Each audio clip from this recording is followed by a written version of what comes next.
Hi and welcome to Ali Lives Well on Less. I'm Ali, an early retired teacher currently living well on a small pension. And today is Monday and I am talking about something that I get asked a lot, and I think it's quite important for those of us who are trying to live a frugal lifestyle, on how we manage this and whether or not we can in fact do it. And of course, I'm talking today about holidays. If Luna lets me. Yeah, I know. We've already been out in that and we're soaking wet. We're not going back out just now.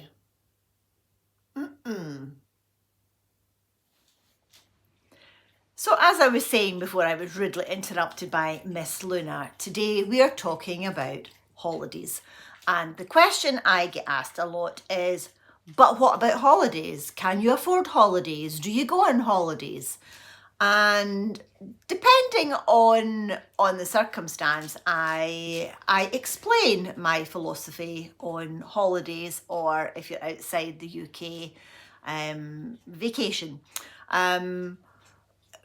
Being retired means that I am not stuck to a job and can only get relief from that job by planning an escape from it. And a holiday or a vacation is an escape from your job. But my philosophy has been for the last few years, in fact I think since lockdown really, my mantra has always been to create a life that you don't need to take a holiday from. And that's a quote or a misquote from various sources. There are many people who have allegedly said that. But basically for the last few years, and certainly building up towards early retirement, I have been trying to create a life that I don't need a holiday. I'm not saying that being retired is a holiday every day, because it's not. I think I'm actually working harder now than I did at other points in my life. But for now, physically going away from home on a holiday isn't something that currently appeals to me.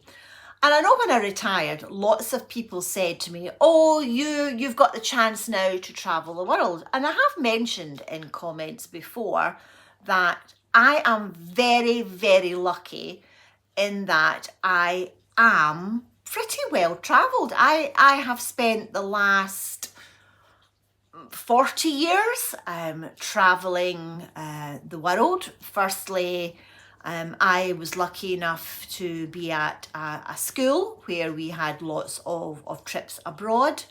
And then I was fortunate enough, when we were married in our early family years, we were able to afford to go on family holidays to the classic places, that most Brits would go abroad on holidays to get a bit of sunshine for 2 weeks.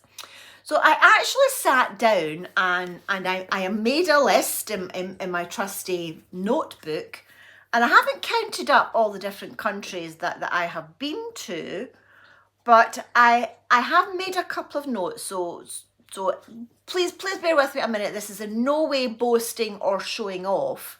A lot of these were not luxury holidays by any means. But my first holiday abroad was at 14 on a school trip. We went to Paris. And in those days, in the early 80s, school trips, you went on the bus. So there was no flying, no nothing. It was the days of group passports of all things. Yeah, and I went to Paris at 14. I've been several times to Paris since. I have been to France lots of times, and in fact my ex-husband's brother lives in France, and we went many times. So just very quickly, I have been to, and some of these countries I've been to several times. I have been to France, Italy. I've been to Corfu. I've been to several of the Balearic Islands like Menorca. I've been to Spain. I have been to the Canary Islands, Tenerife, Gran Canaria. I've been to Cyprus. I have travelled to America on several occasions. I've been to Arizona, Scottsdale in particular, Chicago, New York a couple of times. I did actually run the New York Marathon at one point. Boston several times. I have been to Australia several times. Before my son lived there, and obviously after my son moved there, and he is now an Australian citizen. I've been to Singapore, Thailand, where else? And Ireland. So I have been around the world, and I don't really have a bucket list anymore. The only place that I thought I might have quite liked to go to was Iceland to see the Northern Lights, and I was a little bit put off by the fact that one of my friends went to Iceland last year before, and she said it was lovely, although it was expensive, but she said it is just jammed with tourists. And what I'm noticing as I get older, I prefer to go quieter places that are not filled with tourists. So that's one of the reasons at the moment why I am not planning any trips. I'm also not that keen on flying, which may be surprising when you realise that how far across the world I have travelled. But I did actually at one point in my life take a fear of flying course so that I could actually get on an aeroplane. And if that's something you're interested in, just ask me in the comments. But yep, I had to take a fear of flying course so that I could get on an aeroplane. Yeah, that was interesting. So not my favourite activity, flying, but it is a means to an end, and I do it. And especially now that my son lives on the other side of the world, yeah, I will get on a plane and I will go and see him at some point. But yes, holidays are very much a luxury when you're living a frugal lifestyle, and it does take a lot of planning and a lot of cunning to make sure that you don't spend a lot of money on a holiday. And there are several ways you can do a cheap or frugal holiday, and there are just some I just won't do. I just won't do at my age anymore. But I know quite a lot of frugal people like to go camping, and that is a cheap way of taking a holiday.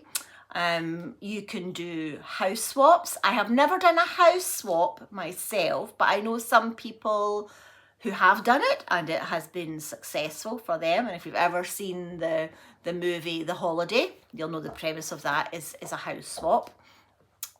The other way to get a cheap or frugal holiday as such with doing a little bit of work is pet sitting.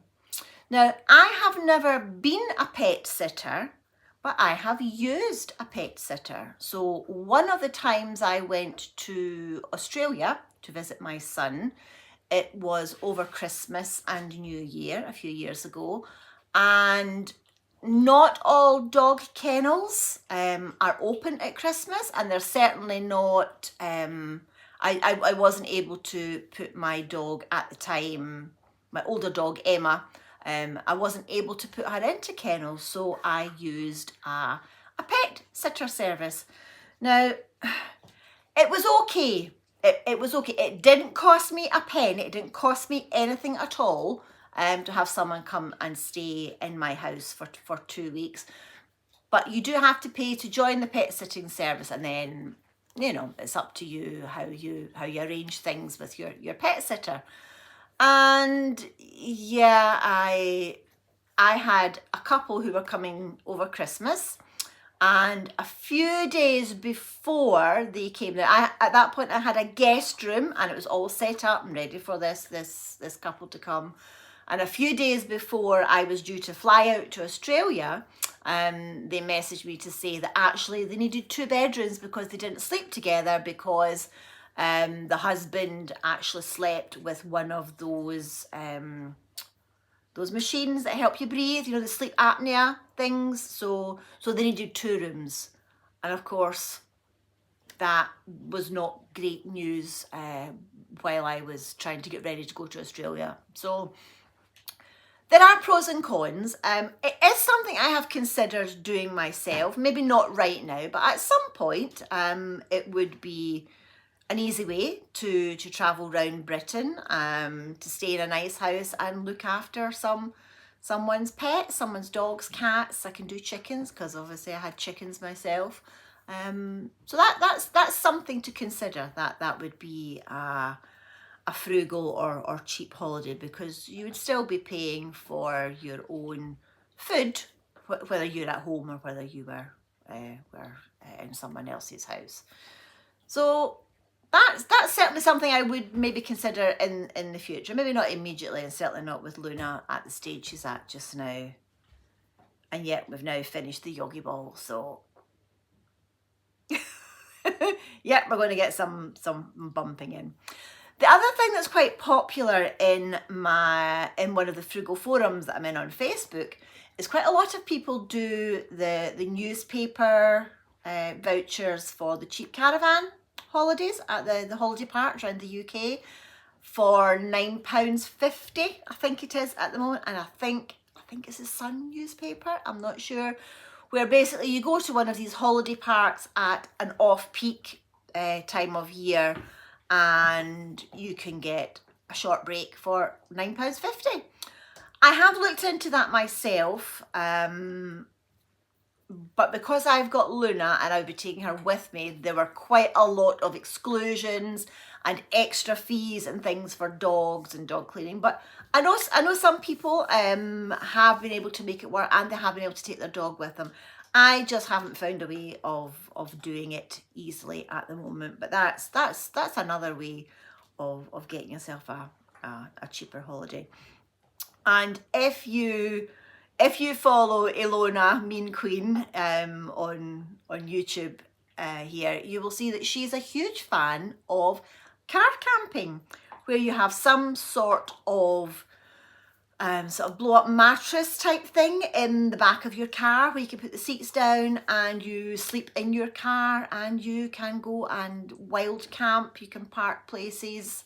And it doesn't cost you anything. So if that's something that maybe is of interest to you, you can go and check out Mean Queen for that.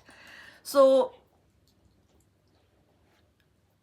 yeah, there are a few ways of getting yourself a holiday that doesn't cost an awful lot. Even having a holiday in the UK is just as expensive as getting a cheap flight and going out somewhere sunny and hot in Europe. But yeah, if having a holiday is important, then there are ways to do it. I just currently do not feel the need to take a break from my life, because as I say, I am working quite hard to build a life that I love, and I don't need to escape from it. That's not to say that I am not planning something in the future, but just not right now. Not right now. And I will talk about that another time. But for now, I love being at home. I've always been a homebody. Even when I go away on holiday, I love coming home. I love coming back home. And I've not been on holiday since I retired, so I've not had that, oh, I'm coming back home to get ready to go back to work. So I think that'll be quite nice as well. And obviously, being retired means that I can take holidays whenever I like, and I am not tied to school holidays. So I hope that answers some of the questions that some people have had about, but what about holidays? Well, as I've said, it's not that important to me at the moment. So although looking out on this grey day today, yeah, lying somewhere warm, either by a pool or on the beach, does sound quite nice. But yeah, that feeling will pass.